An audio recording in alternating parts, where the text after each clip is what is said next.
సమాజం ఏఐలోకి వచ్చాం, మనం ఆర్టిఫిషియల్ ఇంటెలిజెన్స్లోకి వచ్చాం. ఇంకా ఆడపిల్ల ఇలాగ ఉండాలని చెప్పి మనస్తత్వం ఉన్న మగవాళ్ళని ఖండించండి. ఇన్ని కబుర్లు చెప్తున్నారు. నేను ఒకసారి లాంగ్ బ్యాక్ చెప్పాను. ముగ్గురు మహానుభావులు మాట్లాడిన మాటలు చెప్పాను. వాళ్ళు ఇలాగే కామెంట్ చేశారు. అప్పుడు వాళ్ళకి ఆన్సర్ చెప్పాను. ఇప్పుడు మళ్ళీ చెప్తున్నా, ఆడదాన్ని అవమానించిన ఏ ఒక్కడు కూడా బాగుపడలేదు మన పురాణాల ప్రకారం. ద్రౌపదిని నడి సభలో అవమానించిన ప్రతి కౌరవుడు సర్వనాశనం అయిపోయాడు, ఇంక్లూడింగ్ భీష్మాచార్యుడు, ద్రోణాచార్యుడితో సహా.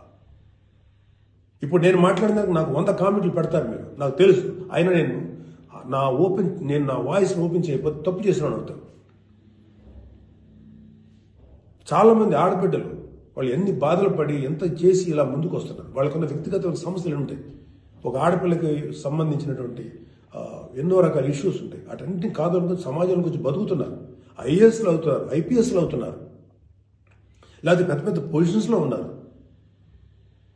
సినిమా ఇండస్ట్రీలో ఉన్నారు, లేకపోతే క్రియేటివ్ ఇండస్ట్రీలో ఉన్నారు, పెద్ద పెద్ద వ్యాపార సంస్థలో ఉన్నారు.